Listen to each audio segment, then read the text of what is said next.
네, 안녕하십니까. 추석 명절 잘 보내고 계십니까? 아직 잠에서 안 깨어나셨습니까? 네, 잠에서 다 깨셨죠? 우리 같이 오늘 예배를 위해서 함께 기도하고 또 예배하고 우리 또 하루의 삶을 건강하게 살아가는 모두가 되었으면 좋겠습니다. 기도하겠습니다. 하나님 아버지의 은혜와 사랑을 감사드립니다. 하나님 오늘 시간에 또 추석 명절에 또 10월의 첫째 날에 하나님 앞에 나와서 예배합니다. 예배한 우리 한 사람 한 사람을 주님 기억하여 주시고 오늘도 우리 모두가 하나님의 은혜 가운데로 나가는 사람들 되도록 붙들어 주시옵소서. 감사드리고 예수님의 이름으로 기도드립니다. 아멘.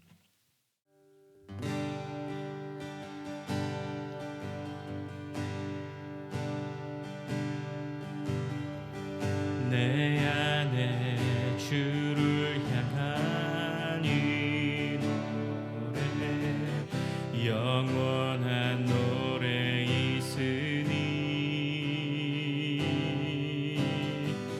날 향한 주님의 크신 사랑 영원히 찬양하리라. 십자가 그 사랑 찬양하리.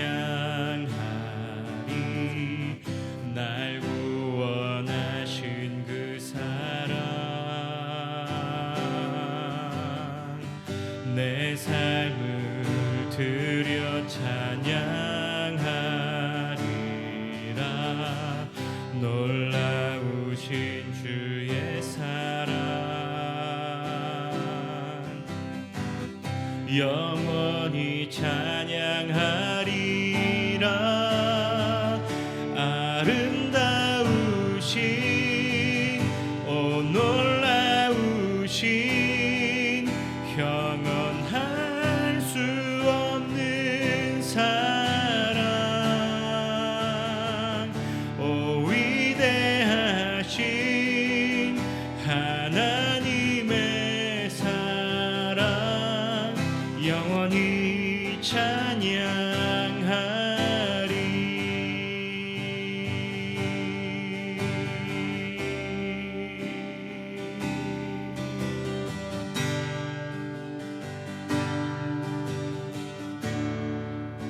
내 안에 주를 향한 내 안에 주를 향한 이 노래 영원한 노래 있으니 날 향한 주님의 크신 사랑 영원히 찬양하리라. 십자가 그 사랑 찬양하리. 날 구원하신 그 사랑 내 삶을 드려 찬양하리라.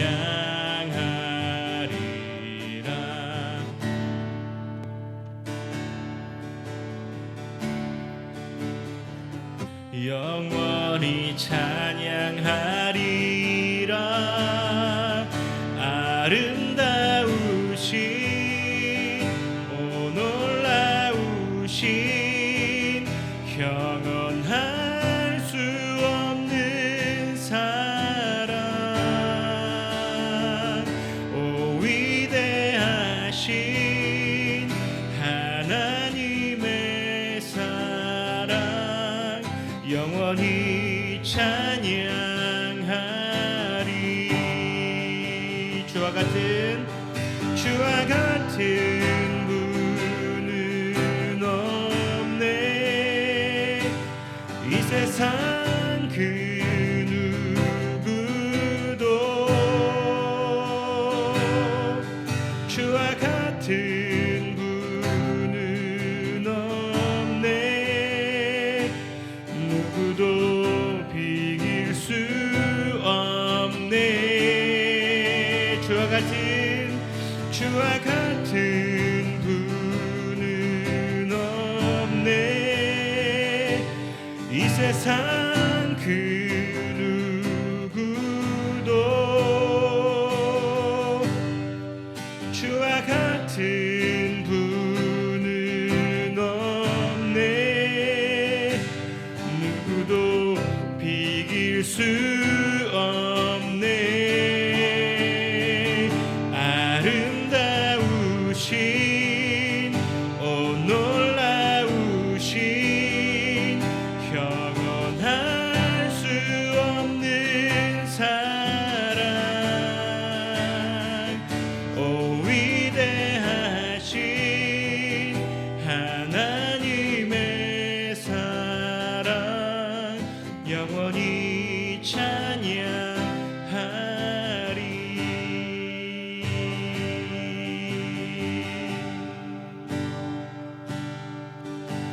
아침이 밝아올 때에 찬양의 맘 주시네. 주를 향한 나의 찬양 주 마음 울리리. 그 이름 강하고 견고한 성부 그 이름 나의 피난처 되시네. 그 이름 구원의 능력 되시니 온 열방이 다 찬양하네. 그 이름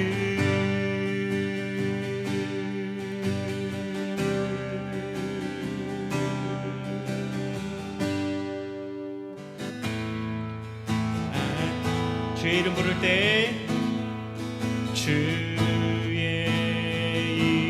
이름 부를 때 나의 맘 채우신 내 삶을 주께 드리며 주 이름 높이리. 다시 한번 주의 이름 부를 때 주의 이름 부를 때 나의 맘 채우소서. 내 삶을 주께 드리며 주 이름 높이리. 그 이름 강하고 견고한 성부 그 이름 나의 피난처 되시네. 그 이름 구원의 능력 되시니 온 열방이 다 찬양하네. 그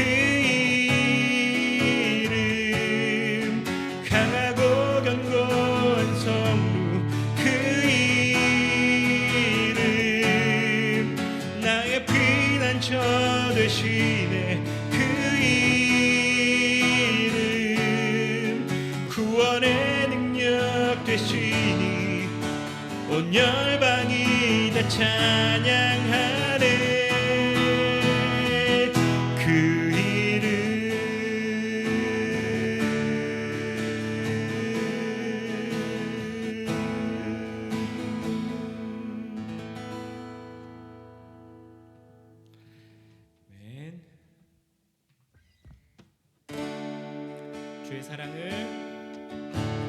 주의 사랑을 주의 선하심을 주의 은혜를 생각해보라. 하늘보다도 더 더 높으신 아버지의 사랑 크고 놀랍네. 아버지 사랑 크고 놀랍네. 다시 한번 주의 사랑을, 주의 사랑을, 주의 선하심을, 주의 은혜를 생각해보라. 하늘보다도 더 높으신 아버지의 사랑 크고 놀랍네. 아버지 사랑 크고 놀랍네. 내 어찌 그 사랑 잊으리. 내 어찌 주의 긍휼 잊으리. 내 영혼의 모든 소원 만족시킨 하나님. 주의 사랑을, 주의 선하심을, 주의 은혜를 생각해보라. 하늘보다도 더 높으신 아버지의 사랑 크고 놀랍네. 아버지 사랑 크고 놀랍네. 나 길 잃고, 나 길 잃고 헤맬 때 그 사랑 날 찾아 내셨네. 내 영혼의 모든 소원 만족시킨 하나님. 주의 사랑을, 주의 선하심을, 주의 은혜를 생각해보라. 하늘보다도 더 높으신 아버지의 사랑 크고 놀랍네. 아버지 사랑 크고 놀랍네. 아버지 사랑, 아버지 사랑 크고 놀랍네. 아버지 사랑, 아버지 사랑 크고 놀랍네.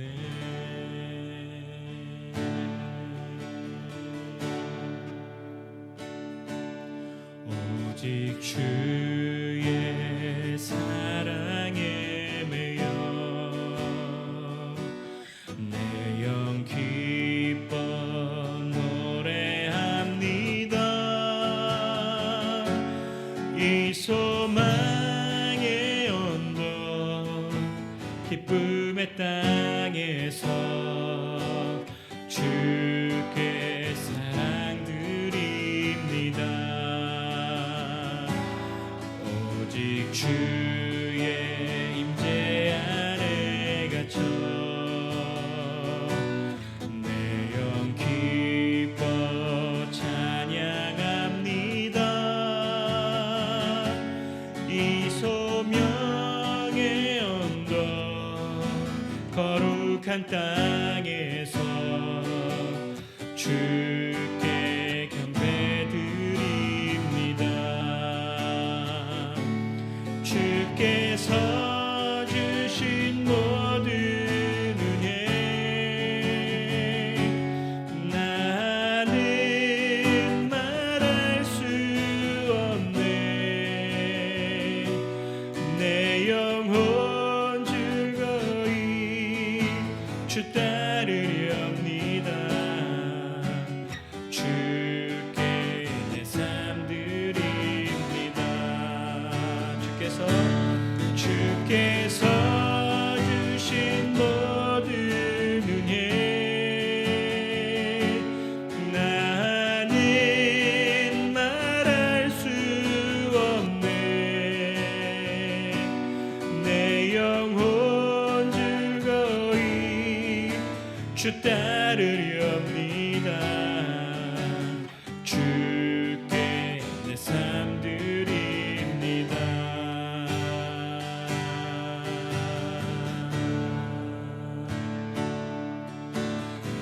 무엇과도 주님을 바꾸지 않으리.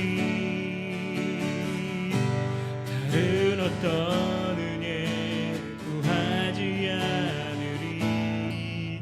오직 주님만이 내 삶의 도움이시니 주의 얼굴 보기 원합니다.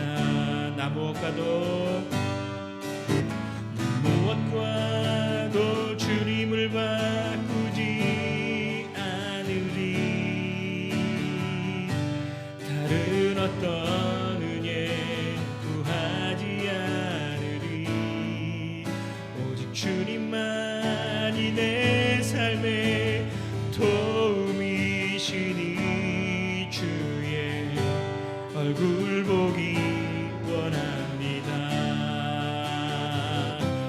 주님 사랑해요.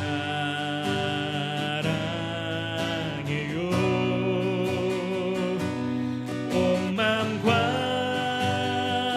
정성 다해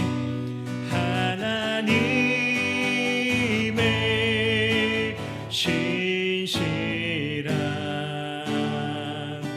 친구 되기 원합니다. 다시 한번 나 무엇과도 주님을 바꾸지 않으리. 다른 어떤 은혜 구하지 않으리. 오직 주님만이 내 삶의 도움이시니 주의 얼굴 보기 원합니다. 주님 사랑해요.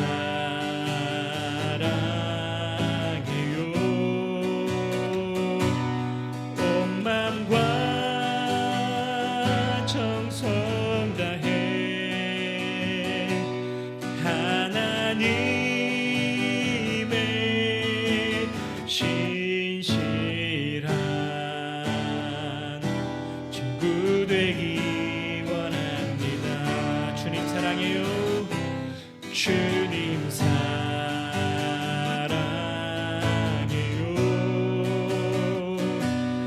온 마음과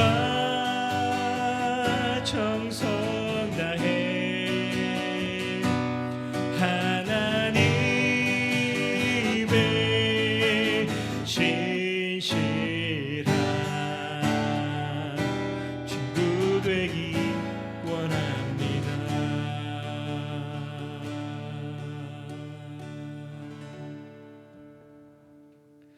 아멘. 이 시간에 함께 기도하실 때에는 참으로 주님, 우리가 주님을 가까이 또 주님과 친밀한 그런 삶 되기 원하오니 다시 한번 우리의 멀어졌던 주님을 향한 그 마음들을 돌이켜 주님께로 나가는 사람 되게 해주십시오. 하나님의 신실하심을 또 하나님의 그 사랑을 의지하고 주님 앞에 나가는 믿음의 사람 되기 원합니다. 하나님 우리 가운데 은혜를 베풀어 주시옵소서. 우리 다시 한번 같이 기도하겠습니다.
하나님 아버지, 오늘도 우리가 주님 앞에 믿음으로 나아가기를 원하고 우리 한 사람 한 사람이 주님의 은혜를 힘입기를 원합니다. 하나님 우리를 붙들어 주시고 함께하여 주사 주의 은혜 가운데로 나가는 모두가 되도록 붙들어 주시옵소서. 주의 성령께서 오늘 예배 가운데 함께하여 주시고 또 우리 예배하는 모든 사람들의 심령을 새롭게 하여 주시기를 원합니다. 주의 은혜 가운데로 나가는 우리 모두 되게 하여 주옵소서. 감사드리고 예수님의 이름으로 기도드립니다. 아멘. 성경 봉독하도록 하겠습니다. 성경 봉독 오늘은 열왕기상 11장 14절, 23절, 25절 이렇게 성경 읽는 거 별로 좋아하진 않는데 전체 다 읽으면 또 길다고 그러실까 봐 어차피 메시지 나누면서 중간에 본문 설명할 테니까요. 11장 14절, 23절, 25절 세 절만 같이 읽도록 하겠습니다. 오늘은 세 번역으로 읽을게요. 같이 성경 봉독하도록 하겠습니다. 시작. 이렇게 해서 주님께서는 에돔 출신으로 에돔에 살고 있는 왕손 하닷을 일으키셔서 솔로몬의 대적이 되게 하셨다. 하나님께서는 솔로몬의 또 다른 대적자로서 엘리아다의 아들 르손을 일으키셨다. 그는 자기가 섬기던 소바 왕 하닷에셀에게서 도망한 사람이다. 르손은 솔로몬의 일생 동안에 이스라엘의 대적자가 되었다. 그렇지 않아도 솔로몬은 하닷에게 시달리고 있었는데 엎친 데 덮친 격으로 르손에게도 시달렸다. 르손은 시리아를 다스리는 왕이 되어서 계속하여 이스라엘을 괴롭혔다. 아멘. 이렇게 성경 읽으니까 무슨 말인지 모르겠죠? 좋네. 길게 읽는 것도 이유가 있어요. 자, 오늘 같이 말씀 보도록 하겠습니다. 오늘 솔로몬의 대적들이라는 제목으로 같이 말씀 나누고자 하는데, 대적이라는 게 뭐죠? 대항해서 맞서서 싸우는 적이잖아요. 나한테 우리의 대적은 누굽니까? 뭐 사람마다 다 다르겠죠? 근데 군대 가면 제일 먼저 훈련소에서 배우는 것 중에 하나가 우리의 주적은 누구인가 이런 거 배워요. 그래서 한동안 또 그런 걸로 또 정치적인 이슈가 되고 막 그랬는데, 나의 대적이 누구냐를 아는 것은 굉장히 중요합니다. 왜냐하면 싸움의 방향이 있는 것, 인생을 살다 보면 싸움이 없을 수는 없죠. 우리도 다 싸움이 있잖아요. 근데 그 대적들이 누구인가? 대적이 없으면 좋잖아요, 그죠? 어떤 사람도 나에 대해서 나랑 막 싸우려고 하고 내 반대편에 서 있고 내가 뭘 하기만 하면 괴롭히고, 아니면 내가 뭘 해도 오늘 성경에 있는 것처럼 일생을 막 괴롭히는 사람, 솔로몬을 괴롭히는 하닷이나 르손과 같은 사람이 아니라 그런 사람이 없는 사람이 좋잖아요. 대적이 많기를 원하십니까? 아무도 그런 사람 없어요. 그럼 여러분이 누군가의 대적이 되기를 원하십니까? 그것도 그렇게 별로 원하지는 않는단 말이죠.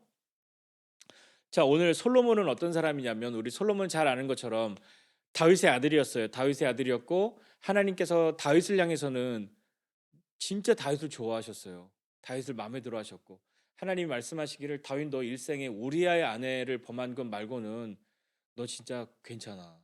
마음에 들어.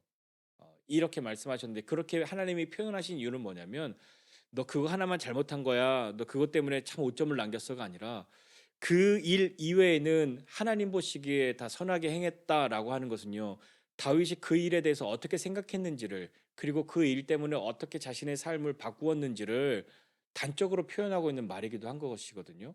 그러니까 다윗이 그 하나님 앞에 범죄한 것을 통해서 하나님 앞에 회개하잖아요. 회개하는 삶을 살고, 나는 이제 잘못 없어. 그러니까 이런 잘못 말고 뭐 사소한 건 괜찮고 뭐 이렇게 막 살았던 것이 아니라, 다윗은 하나님 앞에 회개하고 그 하나님 앞에 범죄하였던 그 사실 자체가, 그것 자체가 얼마나 그에게 아픔이 되고 하나님과 자기 사이를 갈라놓은 것에 대해서 괴로웠으면 그것 이외에 다른 것으로는 하나님이 너 괜찮아라고 말할 만큼 그렇게 다윗은 삶을 살았단 말이에요. 그 다윗을 보고 자란 솔로몬인데, 그러니까 하나님이 솔로몬을 향해서도 너 네 아버지처럼만 하면 네 아버지에게 약속한 건 내가 다 지킬 거야. 내 말을 잘 듣고 순종하고 살아. 그렇게 하나님이 말씀하셨잖아요. 그런데요, 이 막판에 와서 솔로몬은 마음을 돌려버렸단 말이에요. 하나님께로 향했던 자기의 마음을 돌렸어요. 그 돌린 계기가 뭐냐면, 솔로몬은 우리 어제 매일 성경 이렇게 좀 묵상하는 스케줄에서 어제 말씀 나눴었는데, 솔로몬은 외국 여자를 좋아했어요. 외국 여자를 좋아해. 이방의 여인들을 사랑했어요. 그래서 결혼을 했어요. 아내로 삼고 막 후궁으로 삼고 첩으로 삼고. 솔로몬의 아내는 일단 바로 애굽의 이집트의 공주였어요. 그 이유는 뭐냐면 이집트 공주를 내가 너무 좋아해서 그게 아니라 이집트하고 어떻게 좀 이렇게 가족 관계가 되면 이 애굽이 우리를 공격하지도 않을 거고 우리가 공격당할 때 좀 지켜주지 않을까 하는 그런 마음으로 결혼을 했단 말이에요. 어려운 마음 말로 그걸 정략 결혼이라고 해요. 응? 그래서 그렇게 결혼을 했는데 솔로몬은 단지 그것만이 아니었던 거죠. 그냥 이방 여인을 좋아했어요. 그래서 후궁이 몇 명이었게? 루이야. 솔로몬은 왕이었어요. 외국 여자를 좋아했어요. 30명? 이야, 루이가 진짜 정말 나쁜 사람이다 하고 30명을 얘기했어요. 솔로몬은 후궁이 700명이었어요. 첩이 300명이었어요. 모르지. 자기 후궁이 누군지 얼굴도 모를 거야. 1000명이었는데 1000명을 하루에 한 명씩 만난다고 생각해도 3년이 지나야 한번 얼굴 볼까 말까 한 거잖아요. 그죠? 그렇게 많았다고요. 후궁이 700명이고 첩이 300명이었다는 얘기는 그가 다른 많은 나라들과 또 큰 뭐 어떤 부족들과 혈연 그러니까 가족 관계를 맺어서 자기의 안전을 지키려고 하는 것 이상의 또 다른 그의 욕심이 있었던 거죠. 그냥 그는 정말 외국 여인을 사랑했던 거죠. 좋아했던 거죠. 그러니까 점점 흐려지는데 솔로몬이 나이가 많아지면서 어떻게 됐냐면 이 외국에서 온 1000명이 넘는 여인들이 솔로몬을 꼬시기 시작했어요. 뭐라고 꼬셨냐면 나 있잖아요. 나도 신이 있어요. 나 이 신이 없으면 불안해서 못 살겠어요. 그래 해도 괜찮아. 그렇게 했고 그것뿐만 아니라 이 신을 위해서 내가 이 신을 예배할 수 있는 이 그런 곳을 만들어 주세요. 그래서 솔로몬이 이방의 신들을 믿는 것뿐만 아니라 그들의 신들을 위해서 신당을 지어주기 시작했어요. 그것이 다윗과 솔로몬의 어떤 큰 차이점 중에 하나였던 거죠. 다윗은 범죄하여서도 하나님 앞에 돌이켰고 그 돌이켰던 그 일을 통해서 일생을 자신이 다시 한번 하나님과 이렇게 되어지는 일이 없게 되기를 어, 주의하고 두려워하면서 살고 그렇게 살았던 사람인데 솔로몬은 전혀 다르게 자기 멋대로 그렇게 한 거죠. 우상을 따랐고요. 그리고 우상의 신당을 세웠습니다. 그러나 우리가 알다시피 솔로몬은 처음엔 그러지 않았잖아요. 솔로몬은요. 처음에 그러지 않았어요. 왜 그러지 않았냐면 솔로몬이 왕이 될 때는 물론 어렵게 왕이 됐지만 극적인 드라마 같은 일들이 있었지만 솔로몬이 왕이 되고 난 뒤에는 불평했던 사람들 뭐 이런저런 다른 생각 가지고 있던 사람들을 다 제거했고 충신들로 나라를 튼튼하게 만들었고 다윗과 솔로몬을 대를 이어서 섬기는 그런 사람들이 있었기 때문에 그 충성심은 대단했단 말이죠. 그리고 주변 사방의 나라들이 솔로몬의 나라에 조공을 바치는 무서워하는 함부로 건드릴 수 없는 그런 나라로 되었고 그렇기 때문에 사방이 평안하였다. 대적이 없고 사방이 평안하였다라고 기록한단 말이에요. 그리고 솔로몬은요. 하나님이 주신 지혜가 있었어요. 그 지혜가 있어서 그 지혜로 너무 유명한 사람이 된 거죠. 사람들이 어떻게 사람이 저런 지혜가 있지? 모르는 게 없고 뭐 답이 없는 게 없고 그는 정말 대단해. 하나님이 그에게 지혜를 주셨대라고 해서 요즘 말로 루이야 솔로몬은 핵 인싸였어. 온 나라의 사람들이 이 외국에서도 선물을 갖고 오면서 솔로몬을 한번 만나려고 매 해마다 찾아오고 진귀한 선물들을 주었단 말이에요. 솔로몬은 팔로워가 몇 억 명이었을걸? 장난 아니었던 거예요. 핵 인싸 요즘 말 아니에요? 미안합니다. 요즘 말 뭐야? 네. 셀럽? 어? 솔로몬은 그것 이상이었어요. 솔로몬 진짜 솔로몬 유튜브에 뭐 하나 올렸다 그러면 전 세계 사람들 다 봤을 거예요. 그런 솔로몬이었단 말이에요. 그렇기 때문에 솔로몬에게 있었던 건 지혜가 있었고 그것뿐만 아니라 돈도 엄청 많았어요. 세금도 1년에 금이 뭐 40 몇 톤씩 거치고 모든 사람들이 진귀한 선물을 갖다 바치고 무역을 하고 너무너무 금이 많아서 뭐 했냐면 금으로 방패를 만들어서 행사 때 썼어. 그런 방패가 뭐 200개, 300개씩 있었어요. 그리고 자기 의자도 코끼리 상아로 만들고 거기 금으로 씌우고 그렇게 화려하고 그런 삶을 살았단 말이에요. 자기가 쓰는 그릇은 전부 금이었어. 은은 막 길에 넘쳐나 갖고 사람들이 은은 발로 차고 다녔어. 그 정도로 은은 흔했고 금이 많았던 그런 솔로몬의 나라였단 말입니다. 이랬던 솔로몬이 변하기 시작했죠. 바로의 공주를 아내로 맞이한 것부터 시작해서 그가 쌓은 많은 하나님이 주신 그 지혜로 쌓은 부, 명예, 자기의 인기 이런 것들을 이용해서 군사력을 키우기 시작했고 지금 말로 하면 탱크를 사기 시작했고 군인들을 많이 만들기 시작했단 말이에요. 우리 이러면 아무도 우리를 건드릴 수 없을 거야 하는 마음을 가진 거죠. 그리고 많은 이방의 여인들과 정략 결혼을 통해서 그가 했던 것은 우리가 이렇게 다 가족으로 연결되어 있는데 이 사람들이 나를 쳐들어오지 못할 거고 우리를 공격하면 도와줄 거야 라고 생각했던 거죠. 마침내 솔로몬의 마음속에는 어떤 게 있었냐면 하나님께서 주신 것 때문에 이룬 것이 많은데 그렇게 얻은 것이 많은데 그것만 봐도 솔로몬은 든든한 거죠. 이제 하나님이 안 도와주셔도 내게 있는 이 지혜와 내게 있는 많은 돈과 내게 있는 많은 무기와 군인들과 또 나와 가족 관계로 연결되어 있는 주변의 모든 나라, 야, 완전 우리는 안전해. 완전 좋아. 하나님이 굳이 안 도와주셔도 돼라고 하는 마음이 생겨났을 겁니다. 그리고 이방의 여인들 1,000명이나 되는 후궁과 첩도를 두면서 그 이방 신들을 섬기는 사람들을 따라가면서 솔로몬은 마침내 하나님보다는 처음이었다면 솔로몬이 절대 그러지 않았을 건데 이제 그 인생의 후반기에 와서 이제 막 다 허락해 주는 거죠. 그리고 자기도 하는 거죠. 그리고 스스로 자기의 마음을 돌려서 하나님을 떠납니다. 하나님께 등을 돌려요. 그때 하나님은 어떻게 하셨을까요? 솔로몬 내가 너 이럴 줄 알았어. 그러셨을까요? 아니요. 하나님은 진노하셨어요. 화를 너무 너무 화가 나셨어요. 솔로몬에게 찾아오셔서 하나님은 당부하신 게 있어요. 뭐냐면 너 열심히 살아야 돼. 그런 얘기 하지 않으셨어요. 솔로몬에게 찾아오셔서 하나님이 처음에 또 두 번째 찾아오셔서 하셨던 말씀은 순종하라 했어요. 처음에 순종하면 이렇게 될 거다. 두 번째도 순종하면 이렇게 되는데 만약에 불순종하면 이렇게 돼? 라고까지 말씀하셨는데 솔로몬은 하나님을 거역하고 하나님께 순종하지 않는 불순종의 길을 하나님께 등을 돌리고 이방의 신을 섬기는 길을 찾아 나선 거죠. 그렇기 때문에 하나님은 말씀하셨습니다. 솔로몬을 향해서 이 이스라엘이 나뉠 것을 말씀하세요.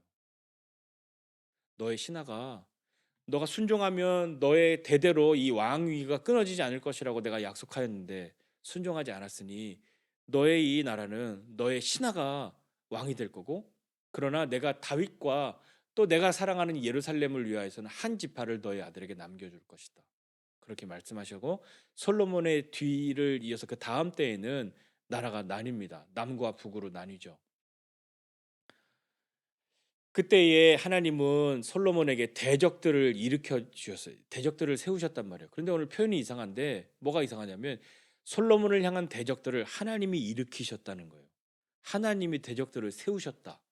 그러면 하나님이 솔로몬을 향해서 싸우는 사람들을 하나님이 만들어 주셨다는 거잖아요. 어떤 대적이냐면 오늘 읽은 사람이요. 하닷이 있고 르손이 있어요. 에돔 사람 하닷이 있는데 하닷과 르손은 둘 다 솔로몬에게 앙심을 품을 그런 어떤 저것은 우리의 원수야라고 하는 마음을 품을 수 있는 그런 사람들이었어요. 왜냐하면 이 하닷은 어떤 사람이냐면 에돔의 그 왕자였죠. 에돔의 왕자였는데 다윗이 에돔을 치러 공격하러 갔단 말이에요. 그래서 에돔 사람 18,000명을 죽이고 에돔에게 조공을 바치게 하고 속국으로 삼고 그 주변에 군대를 세워서 수비대를 세우고 했던 그 다윗입니다. 그리고 그때에 다윗의 군대 장관이었던 요압이 그 전쟁에서 죽은 이스라엘 군인들을 장례를 치르기 위해서 거기 가서 장례를 치르면서 6개월 동안 거기에 있으면서 에돔의 남자들을 다 죽여버렸어요. 근데 그건 너무 심했던 거죠.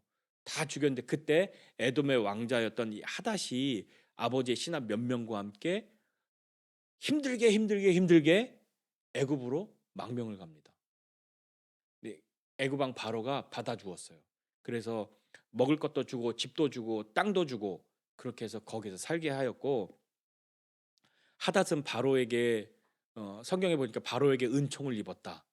그러니까 하닷에게 바로가 되게 잘해 주었어요. 그래서 어떻게 했냐면 왕비의 동생 그러니까 바로 왕의 처제와 결혼을 하게 해 주었어요.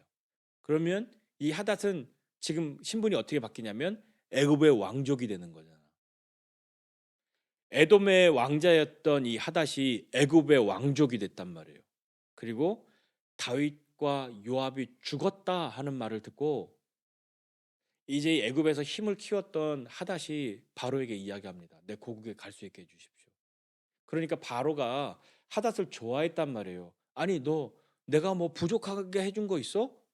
뭐가 부족해서 간다고 하는 거야? 뭐가 부족해? 그랬더니 부족한 거 하나도 없습니다. 그런데 어찌 되었건 나를 고국에 보내주십시오. 라고 이야기를 하는 거죠. 그리고 또 한 사람 있어요. 오늘 또 르손이라는 사람이 아람 사람이에요. 아람 사람 르손인데 이 아람은 또 연합이잖아요. 연합인데 이 엘리아다라는 사람의 아들이었는데 이 엘리아다는요 소바의 왕의 신하였어요. 소바의 왕은 소바라는 그 동네에 왕이 있었어요. 그 왕의 신하였던 그 엘리아다의 아들이 이 르손인데 어떤 일이 벌어졌냐면 하다데셀이 그러니까 소바의 왕이 원정을 나갔다 전쟁을 하러 그 자기의 동네를 비우고 다른 데로 갔을 때 다윗이 옳다구나하고 그때 쳐들어가서 싹 다 죽이고 그 나라를 점령합니다.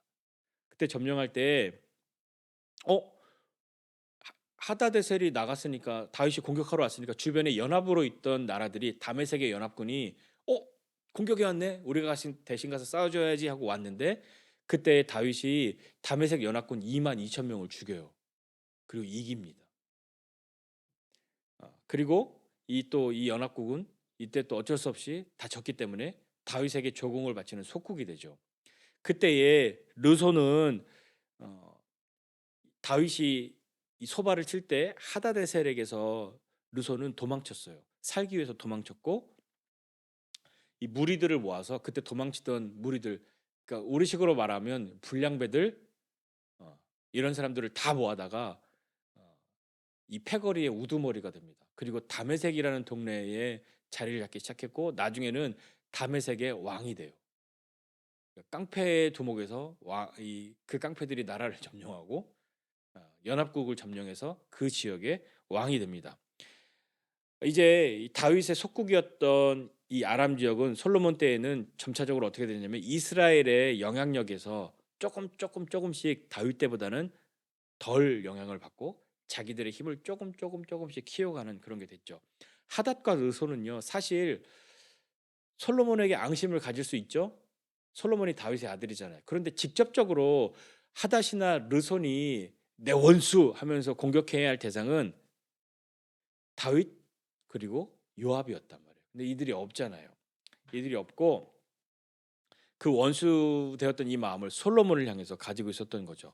그런데 오늘 성경에서 보면 하나님께서 솔로몬의 대적들을 일으키셨다. 하닷과 르손을 일으키셨다라고 하는 거죠. 그리고 이 하닷과 르손은 솔로몬의 대적이었는데 오늘 성경 마지막으로 우리 본문에 볼 때는 이들이 이스라엘의 대적이 되는 거죠.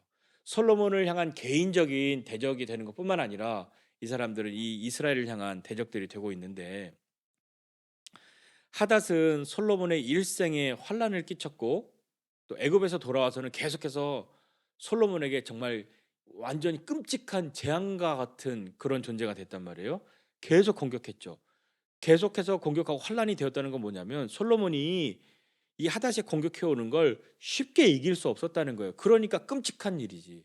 계속 공격하니까 괴롭고 재앙과 같이 그렇게 되었단 말이에요. 솔로몬이 자기 생각처럼 쉽게 제압할 수 없는 계속 나를 괴롭게 하는 존재가 되어버린 하닷이고요. 수리아의 왕이 된 이 르손도 일생에 이스라엘이 대적이 되었다. 성경은 이렇게 기록합니다. 이스라엘을 미워했어요. 증오했단 말이에요. 그 역시도 하닷과 같이 계속해서 이스라엘을 괴롭혔죠. 잘 생각해 보면 하나님은 대적을 막아주셔야 되는 분 아닌가요? 하나님은 솔로몬의 대적을 막아주셔야 하는 분이신데 그들이 대적이 되도록 그냥 그렇게 두신 것은 도대체 왜 그렇게 하셨을까요? 잘 보세요. 하닷이 만약에 공격해 왔잖아요. 솔로몬은 뭘 의지하고 있었냐면 자기가 지혜도 있고 돈도 있고 군사력도 있고 정략결혼으로 주변의 모든 나라들과 다 관계를 맺고 있는데 심지어 이 뭐 에돔 사람 뭐 이런 사람들을 자기가 다 후궁으로 첩으로 두고 있는데도 불구하고 대적이 되기 시작한 거죠. 하닷이 그렇게 생각했을 거예요. 야, 너만 애굽이랑 사돈이야? 너만 애굽하고 관계 있어? 뭐 너만 그래? 야, 나 애굽의 왕족이야. 그러면서 전쟁해 왔겠죠. 애굽이 누구 편을 들 수 있을까요? 편 못 들죠. 너네 왜 그래? 이렇게 말했겠죠.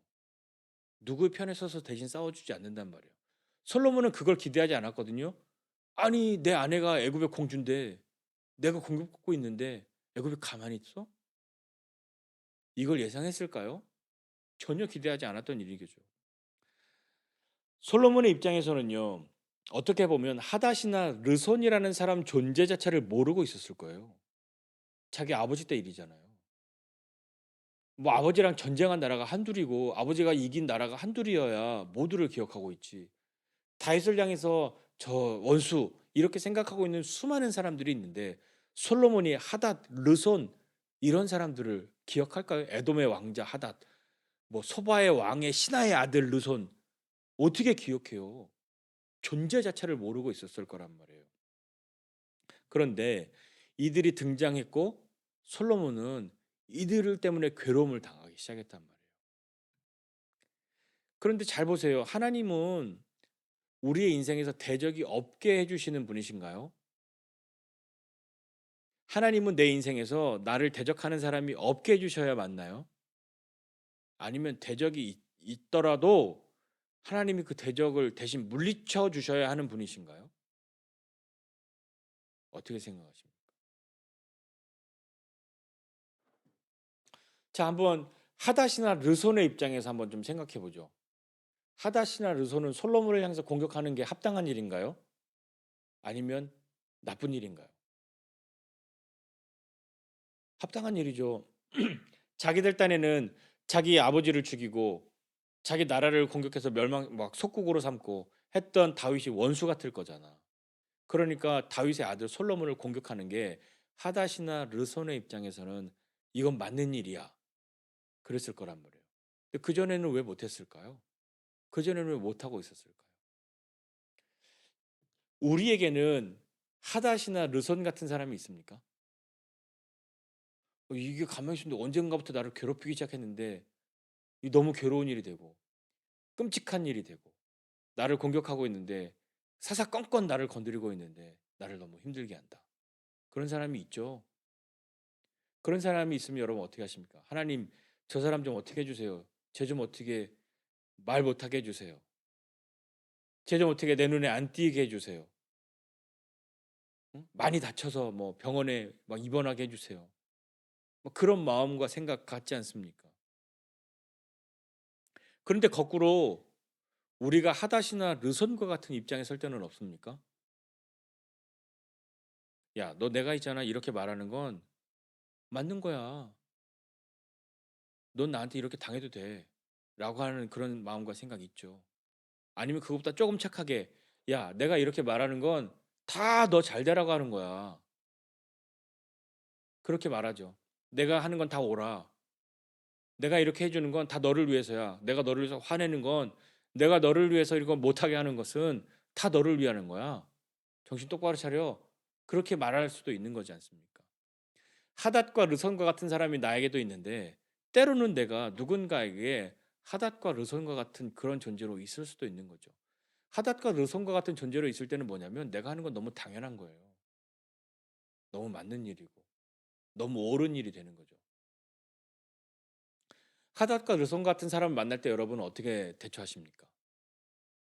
사사건건 나를 대적하고 나를 괴롭히고 나를 못 살게 굴고 무조건 나를 막 반대하고 그런 사람이 있다면 여러분 그 사람들을 향해서 어떻게 생각하십니까? 뭐 사람마다 다르겠고 경우에 따라 다 다르겠지만 대부분 오늘 우리가 이 말씀에 빗대어서 한번 생각해 본다면 하나님이 하닷과 르손을 일으키셨다라고 하는 것에 주목해서 본다면 하닷과 르손이 그냥 여태까지는 솔로몬의 대적의 축에 못 들고 있다가 하나님이 일으켜 놓으시니까 이 사람들이 솔로몬을 향해서 대적하고 있다면 나에게 대적이 있다고 한다면 이것은 무슨 뜻일까? 저놈 나쁜 놈. 네, 그것도 생각하지만 그것이 반복되고 끊임없이 나를 괴롭히고 괴롭게 하는 사람이 있다면 하나님이 혹 나에게 무엇인가를 말씀하시고자 하시는 것은 아닐까 하는 마음의 생각을 가져보지 않습니까? 그런데 그래도 아무리 그래도 이건 좀 아닌 것 같아요 하는 마음의 생각이 들 때도 있는 거죠. 하닷과 르손과 같은 존재가 있고 음, 그 사람들이 정말 하나님께서 일으키신 것 같다 하는 그런 마음이 들 때 그때 우리는 보통 어떻게 합니까? 그러면 대부분 침묵하죠. 그리고 사실 그런 경우에 그들이 하는 이야기가 틀린 얘기는 별로 없습니다. 아, 그렇구나라고 인정이 되는 거죠. 인정이 되면 변론하거나 반론하기가 좀 어렵죠. 침묵하게 되잖아요. 그리고 생각해 보게 된단 말입니다.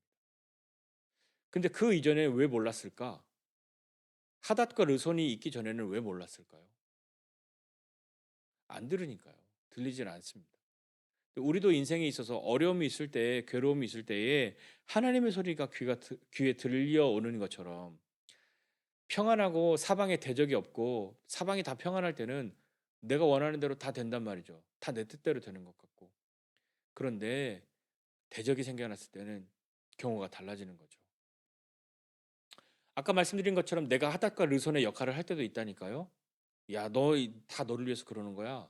그렇게 말할 때도 있는 거죠. 이 일의 모든 것을 생각해 볼 때 솔로몬에게 하닷과 르손의 존재를 각인시키게 된 계기가 있어요. 계기는 무엇이었냐면 솔로몬이 하나님 앞에 범죄하였기 때문입니다.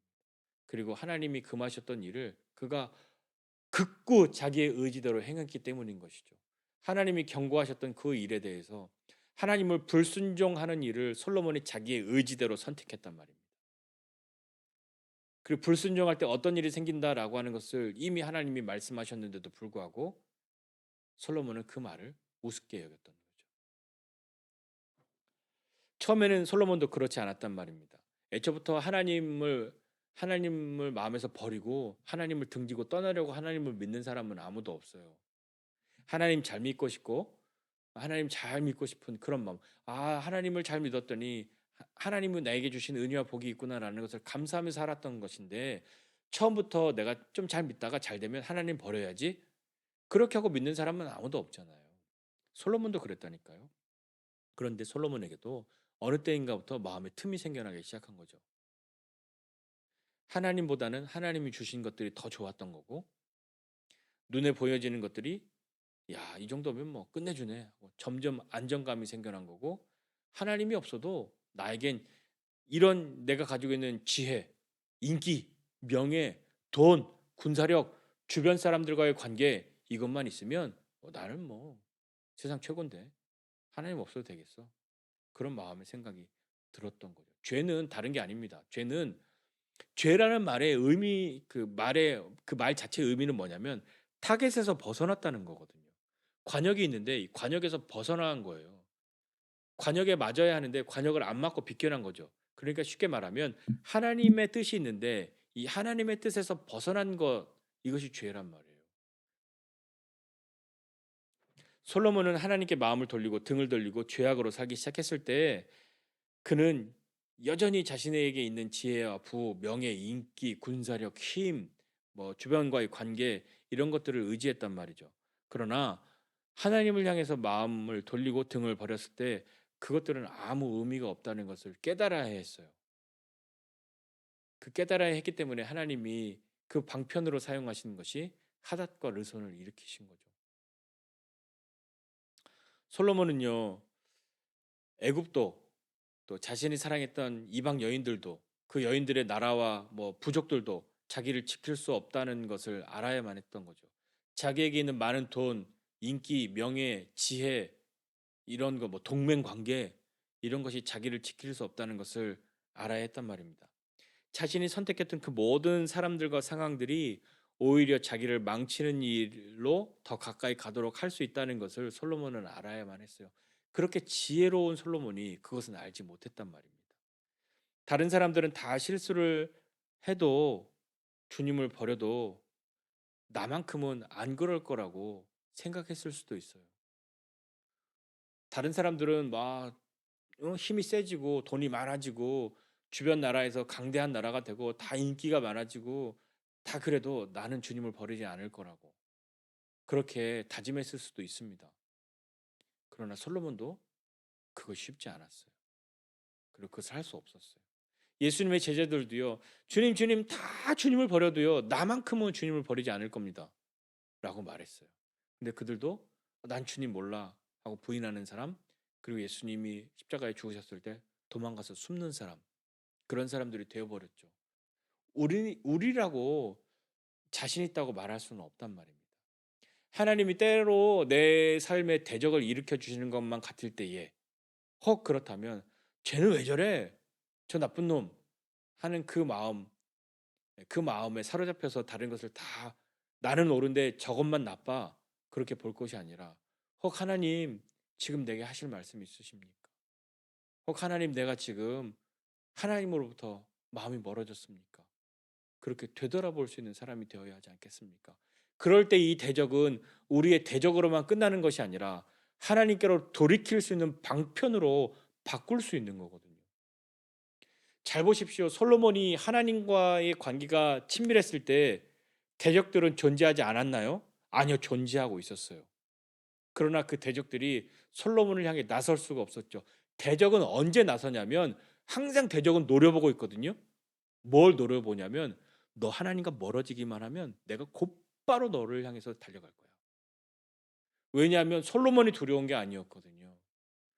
하나님이 주신 지혜를 가지고 있는 솔로몬, 하나님이 주신 그 무엇인가를 가지고 있는 그 솔로몬이 두려웠던 것이지 솔로몬 자체가 두렵지 않았습니다. 하나님 때문에 솔로몬은 부를 얻고 하나님 때문에 솔로몬은 인기를 얻고 하나님 때문에 솔로몬은 지혜를 가진 왕이 됐단 말이죠. 대적들도 그것을 알고 있는 거예요. 그러니 하나님으로부터 멀어지기만 하면 대적들이 일어날 수 있습니다. 그 이전에 대적이 있어도 하나님이 계시니 대적들이 나설 수가 없는 거죠. 하나님과 친밀한 싸움 관계가 있을 때 하나님은 우리에게 어떤 일을 하시냐면 우리 뭐 여러 성경이나 우리 뭐 찬양하면서도 그렇게 고백하지 않습니까? 하나님은 우리를 위해서 싸우신다. 우리를 위해서 전쟁하시는 하나님, 우리보다 앞서다 가시는 뭐 싸우시는 하나님, 전쟁은 하나님께 속해 있다. 막 이런 고백하는 것은 무슨 이야기인가 하니 하나님과의 관계가 친밀하고 우리가 하나님께 순종하고 나아갈 때 하나님이 우리 대신 싸워주시기 때문에 대적이 존재하고 있어도 그 대적이 나에게 대적이 되지 못하는 것이었지 내가 하나님께 등을 돌리고 하나님부터 멀어지는 그때 대적은 기회다 하고 우리를 향해서 일어나기 시작하는 것이죠. 그것을 성경이 하나님이 대적을 일으키셨다라고 표현하고 있는 겁니다. 하나님이 속상한데 하닷 르손 네가 솔로몬 좀 어떻게 손 좀 봐줘. 그렇게 하신 것이 아니라 대적들은 항상 있었고 항상 으르렁거리고 노려보고 있는데 하나님 때문에 대적이 되지 못하는 그 대적들이 우리가 하나님을 향해 등을 돌리는 순간 대적으로 스스로 일어나게 된단 말이에요. 대적이 없는 인생이 평안한 인생이죠. 다 그렇게 살기 원합니다. 그러나 대적이 있을 때 그 대적으로 망하는 사람 되지 말고 그 대적으로 하나님께 다시 되돌아가는 그 방편을 삼을 수 있는 믿음의 사람이 되는 저와 여러분 모두가 되시기를 주님의 이름으로 부탁드립니다. 기도하겠습니다.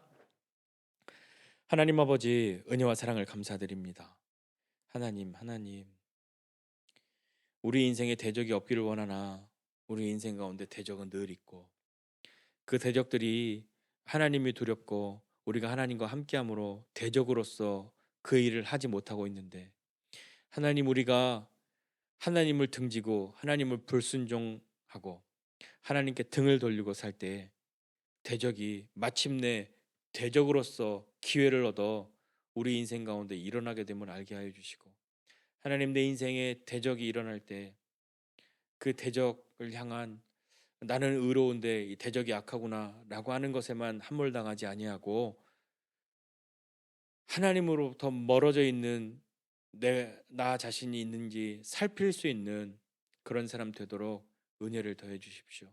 하나님과 친밀하고 하나님께 순종하며 살 때 대적이 일어나도 그 대적은 하나님께 아무것도 아닐 것인데, 내가 하나님께 등을 돌렸을 때 그 대적은 마침내 나에게 두려운 대적이 될까 두렵사오니, 하나님 아버지, 오늘 우리를 붙들어 주시고 다시 한번 하나님과 친밀한 삶을 사는, 하나님께로부터 멀어졌던 우리의 마음을 돌이키고 하나님께 나아가는 사람 되게 하여 주옵소서.